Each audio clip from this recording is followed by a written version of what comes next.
Some people don't slowly drift away. They disappear. No warning, no explanation, just silence. And the strangest part, they don't feel guilty. If you've ever cut someone off or been cut off, stay until the end, because the last truth explains why some people never come back and why it's not what you think. Here's what most people get wrong. They think cutting people off means you're cold, emotionless, detached, but that's not what it feels like. It feels like relief. Pause. Notice this. You didn't wake up one day and decide to disappear. It built up, quietly. You were the reliable one, the one who answered, the one who stayed, even when you were exhausted. Quick example. Your phone lights up. It's them again. Same problem, same pattern. You already know how the conversation ends. You help. They don't change. Read that again. At some point, your brain stops calling it connection. It starts calling it cost. And once that switch happens, it doesn't easily flip back. It starts with emotional overload.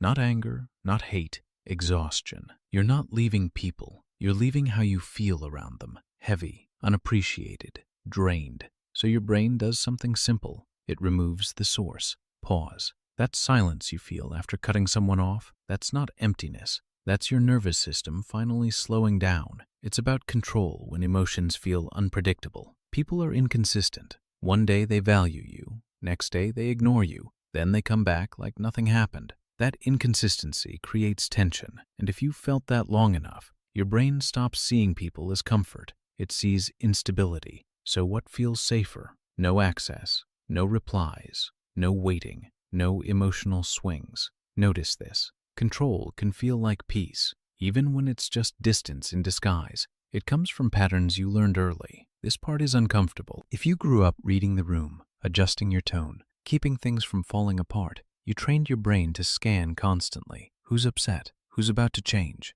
What do I need to fix? That skill doesn't disappear. It sharpens. So now, you notice things faster than others. The shift in tone, the subtle disrespect, the imbalance in effort. And when you see the pattern, you don't wait for it to get worse. You leave. Quick example. Someone is kind, but only when they need something. Most people ignore it. You feel it immediately because you've seen this cycle before. So you cut it off early. It avoids something harder than leaving. Conflict. Saying, that hurt me. Saying, this doesn't work for me. That requires exposure. And for some people, that feels more dangerous than losing the relationship. So instead of fixing it, they end it. Pause. This is where people lie to themselves. They call it protecting peace. But sometimes, it's avoiding discomfort, because walking away is easier than being honest and risking rejection. Midway reminder. Subscribe to Brain Catalyst for psychology that helps you decode people. It slowly becomes a pattern,